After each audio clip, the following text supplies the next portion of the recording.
Hey guys, it's Bro You Whack, and if you've been playing Overwatch as long as I have, you have a lot of trauma. A lot of trauma that you'll never get over, but you've also experienced a lot of throw heroes, and that's where the trauma comes from. But that is exactly what inspired this top 5 episode, because today we're going to be looking at the top 5 biggest throw heroes in Overwatch, in like the whole entire lifespan of Overwatch. Not in recent times, and not just like a couple months ago, no, ever since 2016, shoot, even the beta, we're going to be taking in consideration, because there are some heroes that were definitely throw heroes way back in the day, and then over time, they got less throwy. They're still throwy, but throwy's not even a word, man. I figured y'all just like to throw. Since you throw in Overwatch, you throw in the poll, why not do an episode dedicated to y'all? Because, okay, this is the greatest segue ever, not really, where we can vote in the top right-hand corner for next week's episode for quite possibly the first week ever where we won't have the top 5 best workshop game modes in that poll, or we could do an episode looking at the top 5 best non-playable characters in Overwatch. So many people love to harp about the playable characters. Yo, look at how dope Genji is. Yo, Mei, you looking real cute. Mercy, you're very thick today. Well, nobody ever talks about the non-playable characters, probably because they're non-playable characters, so there's no reason to talk about it. But no more, because more than likely next week, I'll finally be able to bring forth some of the best characters that have more lore than Zenyatta, Lucio combined.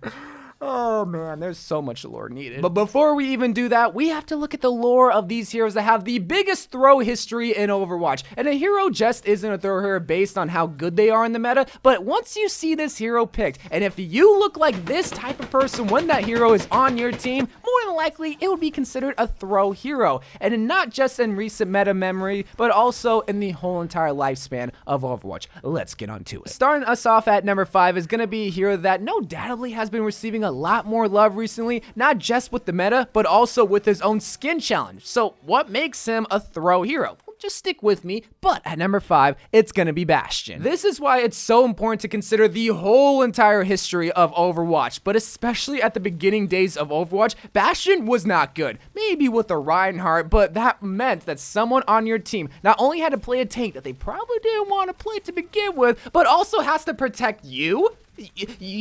But that's not what makes him a throw hero, even though that definitely sets up your team for a disaster, because you are quite literally requiring someone to protect your life. And you can say, oh, I don't need a Reinhardt, I don't need a Orisa. BS! That's like me saying I didn't need my girlfriend when she was with me, and look at me now. This isn't about my traumatic dating life. This is about my traumatic Overwatch experience, because every single time someone didn't protect the Bastion, it would just be so easy to take him out, because do I really need to explain why it was so easy to take out Bastion? He stood still while firing. He stood still while self-healing. He just stood still just to stand still. And if he weren't on a payload map, it was even worse. Because where were you going to set up, my guy? Like, where are you going to go? Are you going to be in the corner of Oasis? Or are you going to be on the top ledge of Hanamore? Oh, that's so cute. That's still going to be an easy target for you to get taken out, because you have to stand still! But then Blizzard wants to shut up all the Bastion haters by giving him a passive ability where he gets 35%.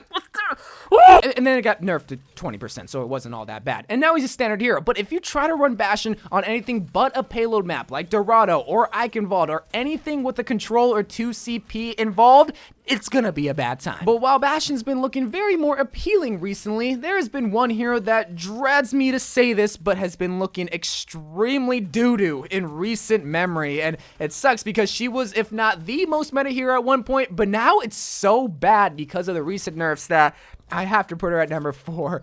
And that's our favorite redheaded waifu, Brigitta. I have to explain this, because there are some people that are still caught up in the golden ages of Brigitta. Okay, so she's not good. Yeah, I think that covers everything. On to number 3. Fine, I'll explain more as to why Brigitta is not a great hero right now, because that might come to a surprise for so many people, because they're still looking at Brigitta from the GOATS meta. But right now, as a secondary healer, she just doesn't do that much. She is so much easier to kill. Her shield is a little flimsy napkin, and she has limited heals, and even less heals whenever you Brigitta whip people. Not enough heals, not enough DPS, and not enough protection. Literally 3 things that she was the best at a couple of seasons ago. And Blizzard listened to all your cries and decided just to Plus, there's just so many better options in the healer category, and I think this is the biggest reason why she's one of the biggest throw heroes, especially right now, is that if you aren't playing meta healers, whether it's a Moira or Baptiste as primary healer, or a Mercy if you guys have a Pharah, or a Lucio, and you pick Brigitta, it's like, why? We're not gonna have enough heals, we have the DPS, we don't need you! And that's just the sad reality that we live in. Brigitta not being as good as some of the other secondary healers. She's still...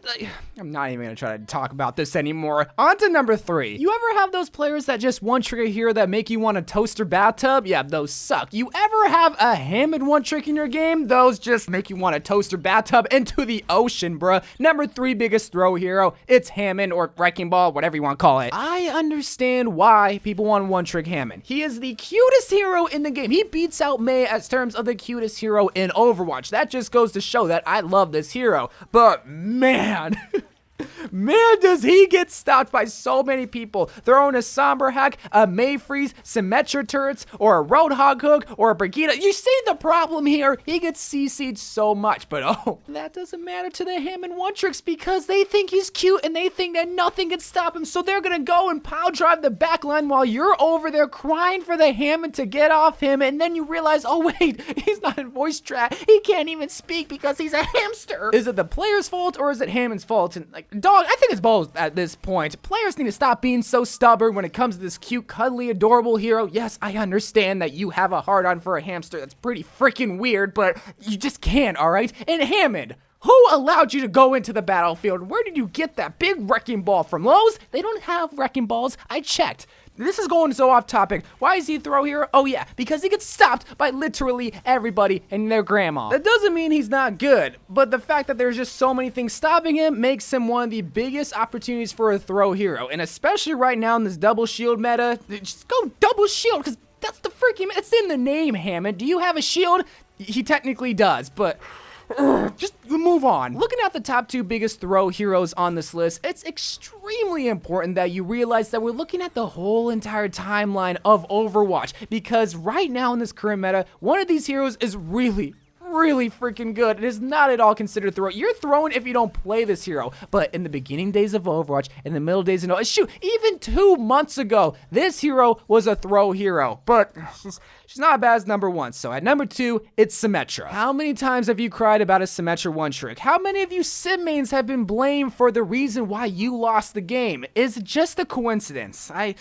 You know, that's a tough one to answer. No, it's not a coincidence. But the sad part about Symetra being considered a throw hero is that the players are usually ones that are trying the hardest. They're trying their best to try to make Sim look like the greatest DPS of all time. And when we look at the number 1 spot, it's going to be the complete opposite, because players, like personally, again, I don't see a lot of players switching on to Symetra and then throwing, because that sends a bad name to Symetra mains, which they already have a bad name. But the reason why she's on this list of the top 5 biggest throw heroes in Overwatch is that for the longest time, she really didn't fit the mold of a traditional Overwatch hero. I mean, shoot, she even had to switch roles. At one point, she was a support, then they had to rework her, and then they switched her DPS, and then they reworked her again, and then again, and now she's meta because of Sigma and because of Orisa and the shields. She's been all over the place, man. But that original thought, the fact that she didn't fit that traditional DPS mold, is what made people really think that she was not a good DPS or just a good hero just in general. What she can do, Mei, Zarya, or literally anybody else could do better. But then, of course, like I mentioned before, Sigma comes into the game, adds a whole bunch of shield points for Symetra to build her beam on, and then all of a sudden, she's the best DPS of all time. So I don't get this game. Do you? Maybe it's the fact that she got reworked so much. She got so much plastic surgery done to her that it is impossible to even imagine her as a throw hero. But if you played Overwatch for as long as I have, or literally just a couple of months, you know that teleporter was alright. Sentries got destroyed so easily and were just annoying, and her beam, psh, and then herself, psh, she was just a skinny legend at that point. I don't really know if I gave a true concrete fact as to why she's a throw hero, but I truly do feel like most people understand that, yeah, she wasn't really built for Overwatch with all these fast or really high-hitting DPS heroes in mind. But there is one hero that is considered the biggest throw hero, both in-game and also by the Overwatch community. This is the iconic throw hero. This is the throw hero. This is Torbjorn. Building turrets in spawn, building turrets in the enemy spawn, jumping off the cliff, or just going in with the hammer. We all know about a throwing Torbjorn. We've all had a throwing Torbjorn on our team, and it gave us trauma. Every video game has that iconic throw character, whether it's Rainbow Six Siege with Tachanka, or whether it's League of Legends with